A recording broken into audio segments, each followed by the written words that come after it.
Gabriel's POV.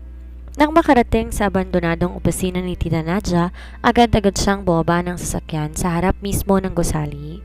Sa entrance pa lang, dalawang lalaki na kaagad nang humarang sa kanya. Pero dahil kilala siya ng mga ito, pinahintulutan siyang makapasok. Dumaan sila sa underground parking lot. Sa di kalayuan, maririnig na agad ang boses ni Ferdinand. Sa dono pa lang halatang galit na galit ito kaya mas talong nadadagdagan ang kaba niya. Tuloy-tuloy siya sa paglalakad hanggang sa marating nila ang mismong paradahan kung saan nakapark ang sasakyan ng kanyang ama. Boss, nandito ng anak ninyo? Anunsyo na isa sa mga tauhan nito na nasa unahan. Lalo siyang nanghina sa naabutan niyang eksena pagpasok niya sa gusali. Ilang hakbang mula sa pwesto ng sasakyan, nakaupo ang matanda sa isang lumang monoblock chair, kaharap ang babaeng nakagapos ang buong katawan. May hawak tong armas na nakatutok mismo sa babae. Gabriel? May bahid ng takot sa boses ni Maria nang tawagin siya nito. Pansamantalang ibinaba ni Ferdinand ang hawak itong armas at isinukbit sa tagiliran nito. Here comes the savior. It's been a long time, hasn't it, my son? I did not expect you to find us that easily. Kung alam ko lang, bumiyahe sana kami sa bundok nang mahirapan ka naman, tulad ng ginawa niyong pagpapahirap sa akin ng babaeng ito na matuntun kayo. His body quivered with intense hatred and bitterness. Itigil mo na yan, Ferdinand. Alam mong di tayo magkadugo kaya huwag mo kong tatawaging anak. Ngayong nandito na ako, siguro naman, pwede mo nang pakawalan si Maria. Di ba yun naman ang gusto mo? Pagbibigyan kita. Sasama ako sa iyo kapalit ng pagpapalaya mo sa kanya. Kita niyang tumayo ang matanda at naglakad, paikot kay Maria na halos manginig sa sobrang takot. Tingin mo ba papayag ako na ganon-ganon lang? Too late for that, Gabriel. Masyado mong sinagad ng pasensya ko at sa huli, pinili mong sumama sa babaeng to para magtago? I've had enough of you already, all of you. Kinuha ulit ni Ferdinand ang armas na nakasukbit sa tagiliran nito. Hindi ako papayag na walang dugong aago sa lugar na to. Nababalot ng galit ang mga mata niya. Wala na sa bokabularyo niya ang salitang respeto para sa matandang ito. Patawarin siya sa posibleng magawa niya rito, sakali mang may dala siyang armas. What's your problem? Bakit hindi mo matanggap na si Maria ang pinili ko? Why can't you just be happy with the girl I love? Ano bang nagawa ni Maria sa'yo? Tell me. Galit na wika niya rito. You wanna know the truth, huh? Let me tell you an interesting story. Nadia and I dated before I met your mother, but she cheated on me. Isang araw humarap siya sa akin para amining buntis siya sa pag-aakalang mapapaniwala niya kung nabuntis ko siya. Hindi ko nabanggit sa kanya noon na wala akong kakayahang makabuntis. Doon pa lang alam ko na niloloko niya ako. You mean, si Maria? Siya ang bunga ng pagtataksil sa akin ni Nadia. Lucky for her, mas pinili kong tapusin ang relasyon namin kesa hanapin ang lalaking nakabuntis kay Nadia. Hindi na rin ako interesado dahil nawalan na ako ng amor sa babaeng yon. Ngayon alam mo na kung ba't hindi ko matanggap-tanggap ang babaeng to sa pamilya ko. Tinutok nito ang armas papalapit sa mukha ni Maria.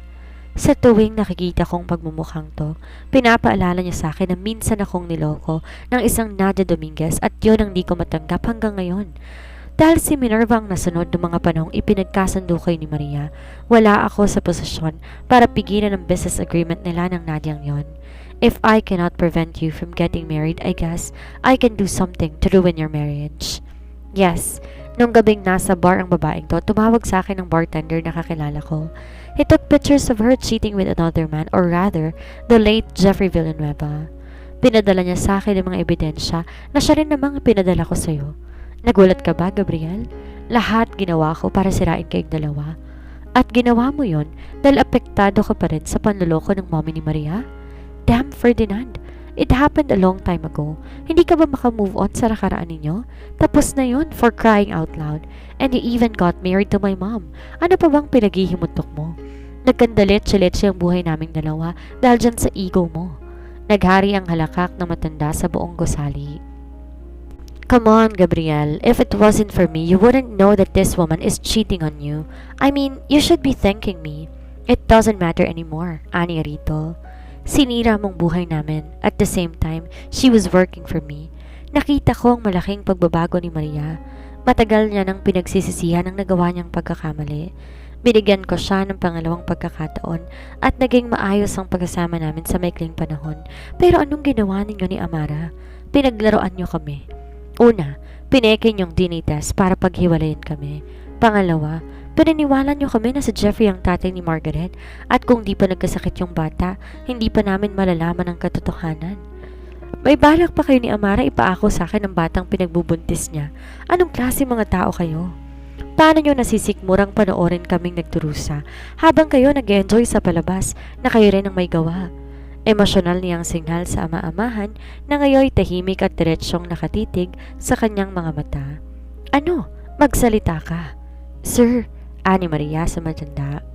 Sa tagal-tagal nitong nanahimik ay diretsyong nakatitig sa kanyang mga mata. Naglakas loob nitong magsalita. Kita niyang lumipat ang tingin ni Ferdinand sa babae. In behalf of my mother, humihingi po ako ng dispensa sa lahat ng sakit na idinulot ng pagtaktasil ni Mami sa inyo noon. Hindi man ako saksi sa inyong nakaraan, ramdam ko sa puso ko kung gaano nagsisisi si Mami sa pagkakamaling nagawa niya. Sir, it's been 2 decades since it happened.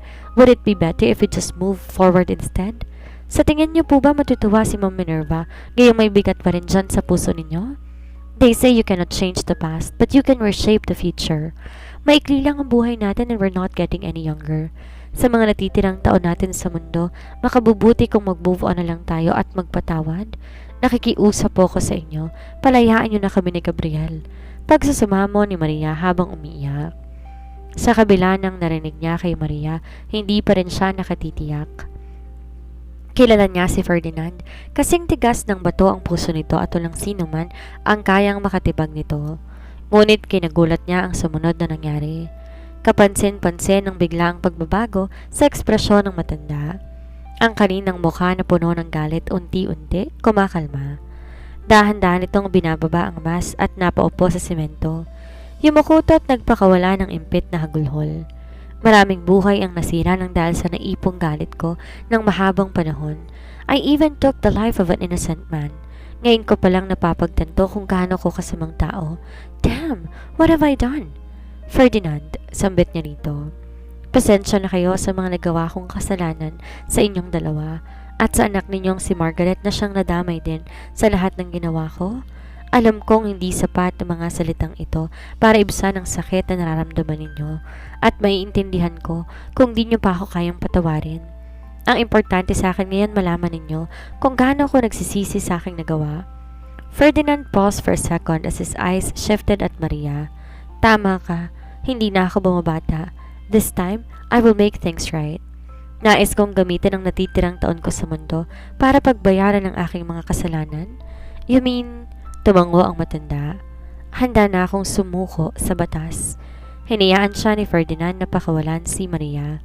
Sa kasamaang palad, nang marinig ng 2 tauhan ng matanda, ang plano nitong pagsuko ay agad itong umiskapo. It's been a while since he arrived in this abandoned office, pero wala pa rin ang mga pulis. What's taking them so long? Hindi naman sa gustong-gusto na nga niyang makulong ang kanyang stepfather. He was concerned about their safety dahil hindi lang naman ng matanda ang kalaban nila. One of his comrades is still on the loose. He was concerned about their safety. Ilang sandali matapos makalabas si Maria, nakarinig sila ng malakas sa putok ng armas mula sa pasukan ng gusali. Kita niyang bumagsak si Ferdinand sa lupa. Ferdinand! He shouted in surprise. Dahan-dahan silang lumingon ni Maria upang alamin kung sinong may gawa noon. Amara? Usal niya sa babaeng nakatayo sa hindi kalayuan habang hawak ang armas. Hindi ko inakalang ganito pala kahinang nilalang ang tatay-tatayin mo, Gabriel. I should have known in the first place. Hindi na sana ako nagsayang pa ng oras na makipagsabuatan pa sa matandang yan. Napakasama mo talaga. Demonyo! Lakas loob na singhal ni Maria dito. Oh really? Ikaw anong tawag sa'yo, Anghel? Alam nating pareho kung gaano ka karuming tao, kaya huwag kang magbalinis dyan. Buwelta pa nito pabalik. Bakit nagpakita ka pa? Ano bang gusto mo mangyari? Don't worry, hindi naman ako magtatagal dahil alam ko, paparating na rin ang mga pulis para hulihin ako. Pero syempre hindi ako papayag na magpadampot ng pareho kayong buhay. Sayang naman yung lupang binayaran ko sa sementeryo na paglilibingan ninyo, hindi ba? Mabagal ang naging pagkakbang ni Amara papalapit sa kanila. Tinaas nito ang armas at itinutok sa kanila dahilan para mapayakap sa kanya si Maria. Any last words? Ibaba mo yan, Amara. Banta niya, ngunit hindi nakinig ang dalaga at bagkos, isang malakas sa tawa ang kanilang narinig mula dito. Why would I do that? Matapos ang lahat ng sakit na binigay ninyo sa akin, lalong-lalo ka na, Gabriel. Iniwan mo ko sa ere habang nagpapabuntis ako? Ikaw lang inaasahan kong tatayo bilang ama ng anak ko, pero anong ginawa mo? Sumama ka sa babaeng yan. Hindi responsibilidad ni Gabriel na panagutan ka dahil hindi naman siyang ama ng anak mo. Matapang na kontra ni Maria ang sinabi nito. Manahimik ka. Kanina ka pa sabat ng sabat eh. Gusto mo unahan na kita? Hindi ako magdadalawang isip lagyan ng tinggayang na umo kung inaakala. Naputol ang pagsasalita ni Amara nang tumunog ang telepono ni Gabriel. Mula sa pantalon nito. Nung una ay hindi nila yon pinapansin, subalit hindi tumitigil ang pagtunog ng telepono. Shut the phone, now! Ines na wika ni Amara. Kinuha niya ang cellphone, ngunit sa halip na i-off iyon, minabuti naman niya na sagutin ang tawag. Amara, alam kong nandyan ka. Pakiusap. Pakawalan mo na si Gabriel at ang anak ko. They don't deserve it. Nadia said through the loudspeaker. Paano kung ayoko, Mrs. Dominguez? May magagawa ba kayo? Amara, please. Alam nyo, kung ako iniwan ako ni Gabriel at hindi siya sumama sa Maria na to, malamang buhay pa sanang anak ko. Kaya kahit ano pa ang pakiusap na gawin ninyo, hindi na mababago pa ang sakit na nararamdaman ko. Dapat lang silang mawala. Nang gagalaitin na sabi ni Amara at tinutukan ng armas si Maria. Before she could pull the trigger, Nadia was able to stop her by saying these words. Utang na loob, Amara. Huwag mong paslangin ang sarili mong kapatid. Tila parang nagulat ang dalaga sa sinabi ng ginang. Ano ang sabi mo? Magkapatid kayo ni Maria sa ama. Anak! Oo, ang lalaking nakabuntis sa akin noon ay walang iba kundi ang iyong ama na si Amir Vergara. Iniwan ako ni Amir nang may mangyari sa aming dalawa. Ang pagbubuntis kong tong naging dahilan kung bakit kami nagkahiwalay noon ni Ferdinand. Kasama ko na si Amir ngayon and we agreed to tell you the truth. Sa pag-asang may kabutihan pang natitira dyan sa puso mo. Totoo ba ito, Maria? Magkapatid tayo? Hindi sumagot si Maria. Bagkos, tuloy-tuloy lamang ang pagturo ng luha sa mga mata nito. Amara, it's your dad. Yes, totoo ang sinasabi ni Nadia. May nagawa akong pagkakamali kay Nadia at si Maria ang naging bunga noon. Sana, mapatawad niyo ako sa pagiging irresponsable kong ama sa inyo ng kapatid mo, anak. Sumuko ka na. Huwag mo nang pahirapan pang sarili mo. Kahit na kitilin mo pang isa sa kanila, hindi na may babalik ang buhay ng apo ko. Wala na siya, anak. Tanggapin na lang natin yon at harapin ang mga consequences na nagawa mo. Mahabang paliwanag naman ni Amir sa kabilang linya. No, Dad. No. Maktol ni Amara. Sa halip makumbinse, tila mas lalo nalagay sa alanganin ang sitwasyon niya. Mas lalo naging confused si Amara at dumating pa sa punto na nawalan na nga ito ng kontrol sa sarili. Umiyak to at desperadong itinutok ang armas sa kisame at inisinta doon. Tumili si Maria. Sa takot na matamaan to, napilitan siyang sumunod kay Amara para agawin ang armas nito. Maria, umalis ka na habang may oras pa, abiso niya. Pero wag mo kong intindihan, I can handle this, just go. Sa huli, napilitan si Maria na umalis na ng gusali. On the other hand, pilit pa rin nakikipag-agawan si Gabriel ng armas sa dalaga. Itigil mo na ang kahibangan mo, anya rito. Pero isang nakakalokong ngiti ang gumuhit sa labi ng dalaga. Not until you're gone. Maria's POV. A burst of gunfire echoed around the building, preventing Maria from escaping. Kabado siya na lumingon at bumulaga sa kanya ang dahan-dahan pagbagsak ng katawan ni Gabriel sa sahig. Gabriel! She screamed in terror. Sa taranta niya, humahango siya na lumapit sa lalaki. On the other hand, natigilan si Amara dahilan para mabitawan nito ang hawak na armas. Kasunod nito ang pagdating ng mga pulis sa pinangyarihan ng insidente. Agad dinampot si Amara at pinusasan habang si Gabriel ay mabilis na naisugod sa ospital. Magkakahalong emosyon, kaba at takot ang kanyang nararamdaman ng mga oras na yon. Gabriel made it to the hospital on time. However, he was drenched in blood and is unconscious. Kailangan tong isalang sa operasyon upang tanggalin ang bala sa tiyan nito bago pa mahuli ang lahat. Maria! Sinundan niya ang pamilyar na boses na yon. Mommy! Mula sa pagkakasandal sa pader ay nilapitan niya ang papalapit sa ina. Kasama si Steven. Si Margaret? Pukaw niya na mapansin na hindi nito kasama ang kanyang anak. Hindi pinayagan ng guard ang bata na makapasok, kaya naiwan siya sa labas kasama ng dalawang babaeng polis. Paliwanag ng ginang. Ayos ka lang ba anak? Tumango lang siya. Okay lang po ako, pero si Gabriel. Anong nangyari kay Gabriel? Singit ni Steven. Baka sa mukha na matanda ang matinding pag-aalala. He was shot, and he was undergoing survey to remove the bullet from his body. Maya-maya na alerto silang lahat nang lumabas ang doktor mula sa OR. Doc, ano pong update sa asawa ko? Alalang tanong niya rito. We have a problem. Maraming dugo ang nawala sa pasyente at kailangan niyang masalinan as soon as possible. However, kasalukuyang kinukulang sa supply ng blood bags ang ospital. We're running out of type O. Is anyone here willing to donate? Ako po. Naputol siya sa pagsasalita nang biglang sumingit sa usapan si Steven. Ako, Doc. Willing ako mag-donate ng dugo para sa anak ko? Anito. Nanlaki ang mga mata na tumingin siya sa matanda. Tama ba ang naririnig niya? Steven's POV. Matagumpay ang naging blood donation ni Steven para maisalba ang kanyang anak na si Gabriel. Kasalukuyang nasa operating room pa rin ang lalaki. Sinamantala na ni Steven ang pagkakataon na nasa labas sila ng operating room upang linawin kay Maria ang natuklasan nito tungkol sa asawa. Nagtrabaho ako noon kay Minerva bilang hardinero sa asyenda ng kanyang pamilya, 1 taon bago niya nakilala si Ferdinand. Nagkaroon kami ng relasyon at may nangyari sa amin ni Minerva. Subalit bago ko malamang buntis siya, nagkahiwalay kaming dalawa. Kwento ni Lucas. Kailan niyo po natuklasan na may anak kayo kay Tita Minerva? Maria asked curiously. Matagal na, dekada na. Bata pa si Gabriel nung mabasa ko sa dyaryo ang tungkol sa kanyang pamilya.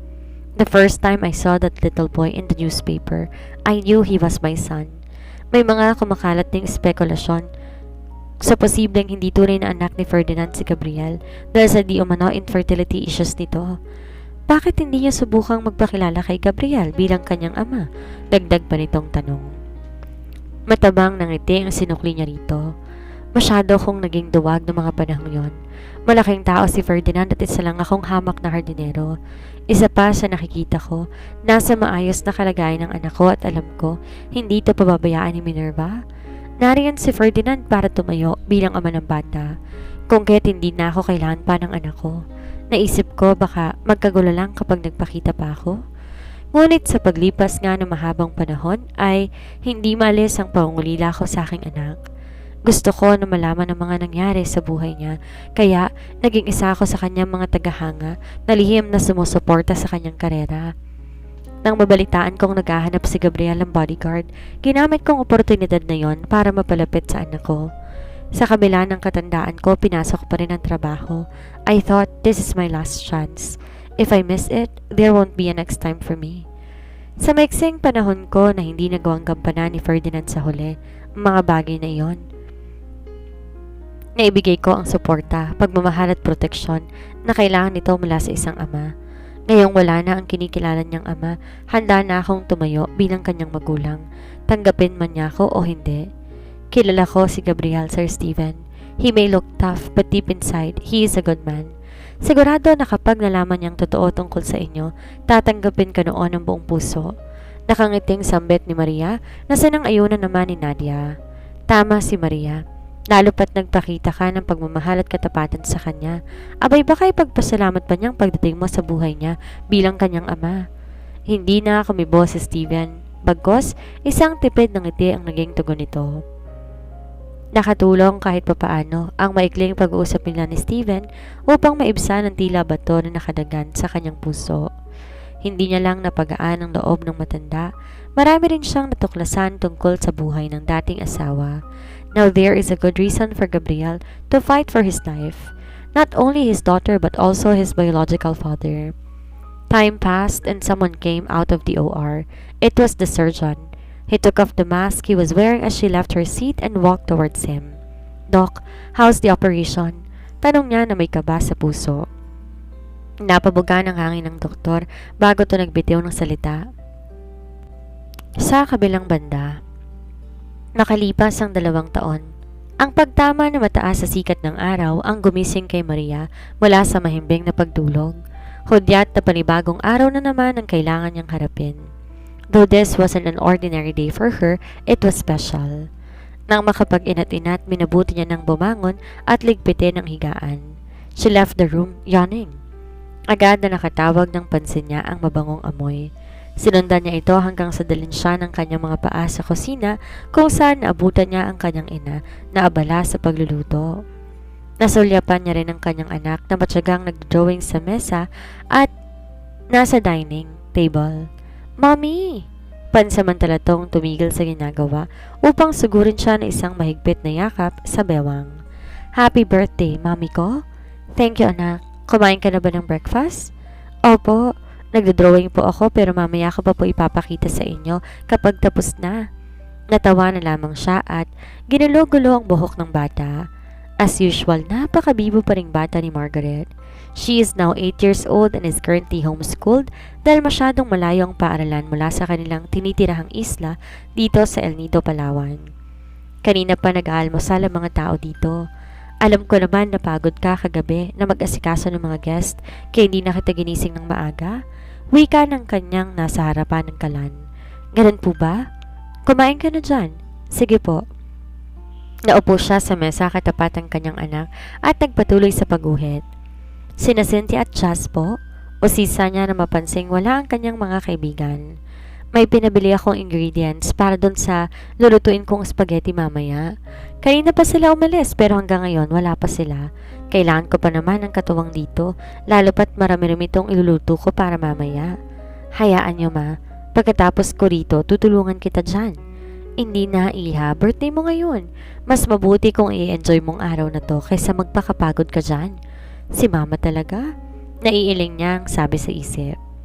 "Nagparamdam na ba ang daddy mo sa'yo?" Otomatikong nabitawan niyang hawak na kutsara nang tanungin siya ng ina tungkol sa bagay na yon. "Tumawag siya kagabi at binati ako ng advance happy birthday. Nabanggit din niya sa akin na nakataktatong bumisita muli ng kulungan para dalawin si Amara." Sa bilibid, kasalukuyang ginugugol ni Amara ang sentensya nito sa pagpaslang kay Don Ferdinand Goles.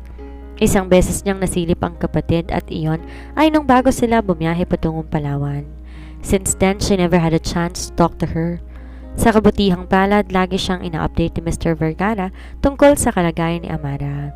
Sa ngayon, masasabi niyang malabo pa ang estado ng relasyon nilang magkapatid ngayong nasa proseso pa siya ng paghilom. Pero naniniwala siyang mapapatawad niya rin to balang araw.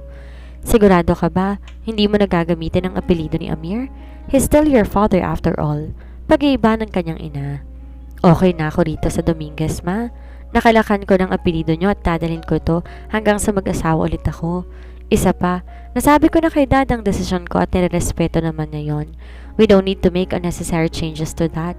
Okay naman kami ni dad at tanggap ko siya bilang tatay ko sa kabila ng kanyang mga pagkukulang noon. Guguluhin ko pa ang records ng BSA para lang dyan. Ang batang to talaga." Rinig niyang wika pa ng ginang. Maya-maya, hinila nito ang bakanting upuan sa mesa at naupo. Kung sa bagay, ilang buwan o taon lang din mula ngayon, maiiba na naman ang apelido mo. Naglaban ng hiya at kilig sa sistema niya. "Ayan ka na naman, ma eh. Masyado kong excited. Hindi pa nga nagpo-propose sa akin yung tao." "Ay sus, pakipot pa tong anak ko eh. Doon din naman ang punta nun." Tudyo pa nito na ginanti halalabang niya ng hagiki. "Matanong ko lamang po, anong oras ang lapag ng eroplano ng dalawa?" Ang sabi mga 12:00 daw. Her mother answered as she pulled the phone from her pocket. 9:45 na. Hay nako. Hindi pa nga ako tapos sa niluluto ko ngayon. May 3 pang putahe na kailangan kong iluto. Ilang oras na lang nandito na ang mga bisita ko. "No worries, ma. I will help you anyway. Sa ayaw at sa gusto ninyo." Sa isang malaking cottage, piniling ilagay ni Maria ang mga masasarap na putahe na pinagtulong-tulungan nila na lutuin. She checked the time on her watch. Mag-aalas 12 na ng tanghali. Anumang oras mula ngayon, paparating na ang espesyal nila na bisita. Excited na siya. Ilang linggo na rin kasi sila na hindi nagkikita ng mga ito, lalo na ang lalaking iyon. Namimiss na nga niya ang yakap at bawat hagkan nito sa kanya. Gayunpaman, bigo niyang maitago ang nararamdamang pagod, kaya naman napaupo na muna siya at pinagmasdan ang maasul na tubig sa karagatan. She was happily watching her daughter from a distance, playing with some other kid. Mars, tingnan mo yung anak mo. Enjoy na mag-swimming kasama yung dalawang anak ng guest natin, ani Jazz na naupo na naman sa tabi niya. Ngayon lamang siya nagkaroon ng kalaro. Madalas kasi matatanda ang mga bumibisita sa resort. Ngayon niya lang ulit may nagpuntang bata kahit sobrang saya ni Margaret nang makita niya ang mga ito. Galak niyang sagot sa kaibigan. Mas lalo na mamaya, pagdating sa ating bisita, naku, spoil na naman yan sa pasalubong, for sure. Sinabihan ko ng lalaking yon na wag nang umuwi ng maraming laruan at candies. Baka mamaya yan mamihasa sa lahat ng gusto na kukuha niya. I don't want to spoil my daughter. Gusto ko siyang lumaki na alam pagsisikap ng sa ganon, hindi siya umaasa sa ibang tao. Tama ka naman doon. Jazz agreed as she heaved a deep sigh. Grabe. Hindi pa rin ako makapaniwala na makakabalik ako sa resort na to at sa pagkakataong to ikaw nang isa sa may-ari nito. Iba ka talaga, girl. Ikaw na. Silly. I don't take credit for all this. Ani Rito. This wouldn't be possible if it wasn't for him. Binili nito ang resort mula sa previous owner upang dito na kami manirahan for good. He made the right decision though. Not only we can live in peace but also we can make money out of it. Malaking tulong din ang kinikita ng resort para makapag-ipon sa future ni Margaret. Gustuhin ko man magstay dito ng matagal, kailangan ko rin bumalik ng Maynila sa makalawa gayong matatapos ng 1 week leave ko sa call center, anang kaibigan. Kaya kung ako sa'yo, enjoyin mo na nagtitira mong oras dito dahil pagbalik mo sigurado nandyan na naman ang stress sa trabaho. Pabiro niya pang sabi. Buti pa si Cynthia. Hayahay na lang sa buhay dito sa resort porket full-time manager na, nakakainggit. Huwag kang mainggit dyan. Di ka naman pwedeng magtagal dito ngayong kailangan ka ng nanay mo sa Maynila eh. You can come back here at any time. Isama mo ang nanay mo pagbalik mo rito nang ma-enjoy naman niya ang ganda ng El Nido. Guys! Napukaw ang atensyon nila sa pamilya na boses na kanilang narinig mula sa di kalayuan. Sinundan nila to ng tingin at nasulyapan nila ang paglapit ng babaeng kanina lamang ay pinag-uusapan nila. Hindi niya na natagalan na matinding pagkainip kaya naisipan niya muna maglakad-lakad sa maputing buhangin ng isla. Suot ang puting bohemian dress at tinenohan ng summer hat at manipis sa sandals. Maya-maya tumunog ang kanyang telepono, dahilan para sandali siyang huminto sa paglalakad. Kaharap ang maaliwalas na view ng dagat, sinagot niya ang tawag. Nasaan na kayo? Bungad niyang tagot, subalit wala siyang nakuhang sagot. Hello, naririnig mo ba ako? Hindi kumikibo ang kausap sa kabilang linya, kaya't sandali niyang nilayo ang telepono upang i-check ang signal. It works just fine. Muli niyang tinapat ang cellphone sa tenga at sa pagkakataong to, nagsalita naman ang lalaki. I can hear you loud and clear. Kumunot ang noon niya dahil tila ba hindi nagmumula sa speaker ang boses na yon. It's as if the person is just standing nearby. Lumingon siya at sa di kalayuan, namataan ang bulto ng lalaking kanina pa niya hinihintay. Miss me? He said. He had a huge smile on his face. Nakakatunaw yon na siyang humahaplos sa kanyang puso. Ginantihan niya ng mas malapad ng ngiti. Patakbong lumapit sa kanya ang lalaki at sinalubong niya rin ito. Hinayaan niyang pasanin siya nito. Happy birthday, beautiful. Bati nito sa kanya. Salamat. Akala ko hindi ka na darating on time. I miss you so much, Gabriel. Gabi-gabi kitang naiisip. Even our daughter is longing for your bedtime stories. Sobrang saya ko at sinakto mo pa sa birthday ko ang pag-uwi mo. You have no idea how much it means to me. Come on. Tingin mo ba palalampasin ko ang araw na to nang di kita nakikita? If you only knew. I canceled my last tour so I can come home for your birthday. Kinagulat niyon.